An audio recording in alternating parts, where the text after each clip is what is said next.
নমস্কার, খবর দিনভরে আপনাদের সাথে রয়েছে আমি প্রিয়াঙ্কা। শুরুতেই আমরা নজর রাখবো ভাঙড়ের দিকে। ভাঙড়ের পোলেরহাট থানা এলাকার অনন্তপুরে বিধ্বংসী আগুন লাগে সবজি রাখার প্লাস্টিক ট্রের কারখানায়। যে ছবি আপনাদেরকে এই মুহূর্তে দেখাচ্ছি, ভাঙড়ের পোলেরহাট থানা এলাকার অনন্তপুরে বিধ্বংসী আগুন লাগে সবজি রাখার প্লাস্টিক ট্রের যে কারখানা, সেখান থেকেই আগুন লাগে এবং আগুনের ভয়াবহতা এতটাই যে আশেপাশে কেউ পৌঁছতেই পারছে না। তবে দমকলের ইঞ্জিন এসে পৌঁছেছে নাকি জানবো। কল্যাণ এই মুহূর্তে আমাদের সঙ্গে রয়েছেন। কল্যাণ, এই মুহূর্তে ঠিক কি পরিস্থিতি? একেবারে এখনো পর্যন্ত যে এলাকার যে সমস্ত মানুষজন তারা কিন্তু পর্যাপ্ত পরিমাণে ক্ষিপ্ত হয়ে উঠেছে, কারণ দীর্ঘক্ষণ আগুন লাগলেও এখনো পর্যন্ত দমকলের কোন রকম ইঞ্জিন এসে পৌঁছায়নি।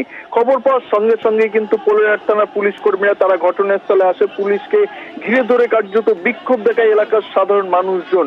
যে সমস্ত এলাকার যে সমস্ত মানুষজন তারা যখন পুলিশকে দেখে, দমকলের এখনো পর্যন্ত কোন রকম কোনো গাড়ি আসেনি কেন, সেই নিয়ে কিন্তু প্রথমে পুলিশকে জিজ্ঞাসাবাদ করে এবং আনুমানিক কটার সময় লেগেছিল?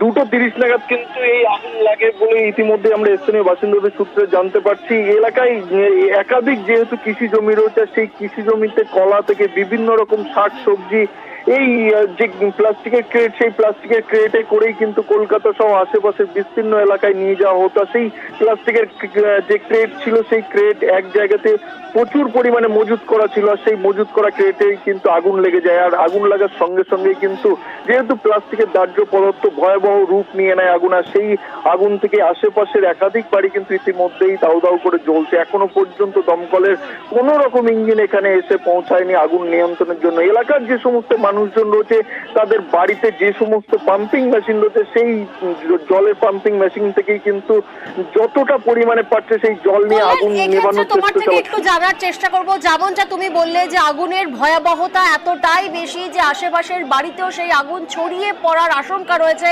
দমকলের ইঞ্জিন এখনো পর্যন্ত এসে পৌঁছয়নি। সেক্ষেত্রে পুলিশের তরফ থেকে ঠিক কি কি পদক্ষেপ নেওয়া হচ্ছে? আশেপাশের বাড়ির মানুষজনকে কি বের করা হচ্ছে? পোলেরহাট থানার পুলিশ কর্মীরা তারা খবর পাওয়ার সঙ্গে সঙ্গেই কিন্তু ঘটনাস্থলে যায় এবং সেখানে গিয়ে এলাকার যে সমস্ত মানুষজন তাদের ক্ষোভের মুখে পড়ে। ফলে পুলিশের যে প্রাথমিক কাজ, সেই প্রাথমিক কাজ কিন্তু পুলিশ এখনো পর্যন্ত সঠিকভাবে শুরু করতে পারেনি। কিছু পুলিশ কর্মী তারা যেখানে আগুন লেগেছিল সেই ঘটনাস্থলে পৌঁছে যায় এবং যারা এলাকার সাধারণ মানুষজন ছিল তাদের সঙ্গে কিন্তু আগুন নেভানোর চেষ্টা করছে। এরই পাশাপাশি যে সমস্ত দাহ্য পদার্থ আগুনের ধারে রয়েছে, সেই আগুনের ধার থেকে কিন্তু দাহ্য পদার্থ যতটা পরিমাণে পারা যায় সরিয়ে আনার চেষ্টা চালাচ্ছে এলাকার সাধারণ মানুষের সঙ্গে পুলিশ কর্মীরাও। তবে এই যে আগুন শুধুমাত্র এই যে প্লাস্টিকের ক্রেট, সেই ক্রেটেই সীমাবদ্ধ নেই। আশেপাশের বেশ কয়েকটি বাড়িতে প্রিয়াঙ্কা এখনো পর্যন্ত কিন্তু আগুন লেগে গেছে বলে সূত্র মারফত আমরা জানতে পারছি। তবে যে কোনো মুহূর্তে দেখতে পাচ্ছি যে আগুনের লেলিহান শিখা এবং কালো ধোঁয়ায় ঢেকেছে গোটা এলাকা। সেক্ষেত্রে কল্যাণ, তোমার থেকে একটু এলাকা সম্পর্কে বোঝার চেষ্টা করব। যে এলাকায় এই বিধ্বংসী আগুন লেগেছে, সেখানে কি দমকলের গাড়ি ঢুকতে কোনো প্রকার সমস্যা হতে পারে? মানে যেহেতু তুমি জানালে যে প্রায় আনুমানিক আড়াইটার সময় আগুন লেগেছে, 8 ঘন্টা অতিক্রান্ত হয়েছে, কিন্তু এখনো পর্যন্ত দমকলের কোনো ইঞ্জিন এসে পৌঁছয়নি। সেক্ষেত্রে কোনো বাধা রয়েছে কি এলাকায়? মানে সরু গলি বা এরকম কিছু?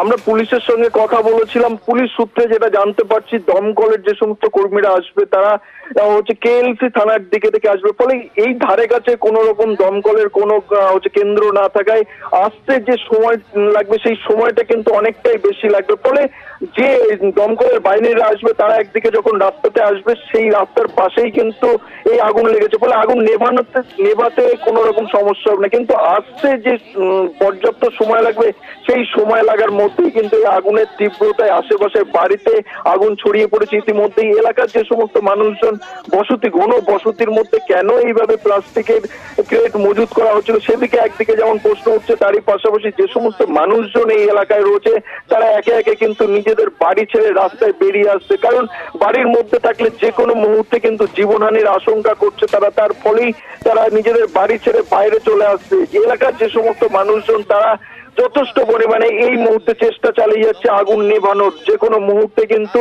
দমকল বাহিনী ঘটনাস্থলে আসবে এবং তারা আগুন নেভানোর চেষ্টা করবে।